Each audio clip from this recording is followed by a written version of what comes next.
वळूया पुढच्या बातमीकडे। धाराशिवच्या येरमाळा येथील येडेश्वरी देवीच्या यात्रेत गेल्या काही वर्षात बंद झालेली मोठी चूल खाद्यपदार्थ बनवण्यासाठी पुन्हा एकदा पेटली। गॅस टंचाईमुळे चुलीवर पदार्थ बनवले जात आहेत, तर लोहाराकडील भाते चुलीलाही हवा घालण्यासाठी बसवण्यात आलाय।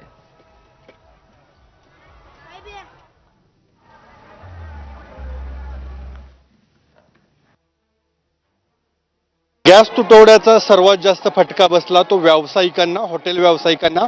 आणि आता यात्रा ज्या महाराष्ट्रामध्ये आहेत त्यामध्ये जे हॉटेलचे स्टॉल लागतात या ठिकाणी नेमकी काय परिस्थिती आपण पाहायला आलोत।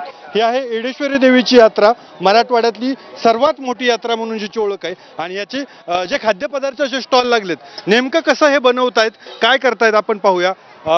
आपण पाहू शकतो की मोठमोठ्या चुली ज्या आहेत त्या या खाद्यपदार्थासाठी इथं आता त्याच्यावर स्वयंपाक सुरू आहे।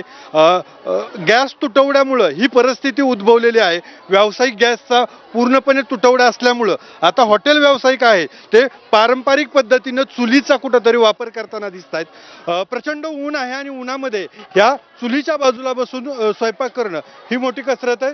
आपल्यासोबत हॉटेल व्यावसायिक आहेत। गॅस नाही मिळत, कशी परिस्थिती, कसं बनवत? गॅस नाही भेटत, त्याच्यामुळे लय तकलीफ व्हायला लागली। सर पण वल्ल आहेत आणि धुरानी जास्त तकलीफ व्हायला लागली सगळी। किती बनवावं लागतं दररोज आणि किती वेळ आता चुलीच्या बाजूला बसायला? हे आता आम्हाला 6 वाजता असंच बसावं लागतं दिवसभर। सकाळी 8 वाजल्यापासून 6 वाजता असंच बसावं लागतं। अवघड आहे मग। हा, किती वेळ आता बसायला लागेल इथं? दिवसभर बसावं लागतं आम्हाला। वरून ऊन आहे? हो, दिवसभर बसावं लागतंय। ऊन ऊन असलं तरी बसावं लागतंय आम्हाला, काय दुसरा इलाजच नाही त्याशिवाय। गरमी भरपूर आहे। हो, गरमी भरपूर आहे। तर ह्या हॉटेल व्यावसायिकांच्या प्रतिक्रिया आहेत।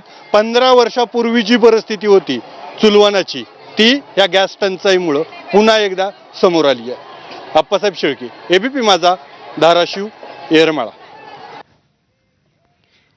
अहिल्यानगर शहरात गॅस कंपनीकडून घरगुती गॅस टंचाईच्या पार्श्वभूमीवर पाईपद्वारे घरगुती गॅस पुरवठा करण्याच्या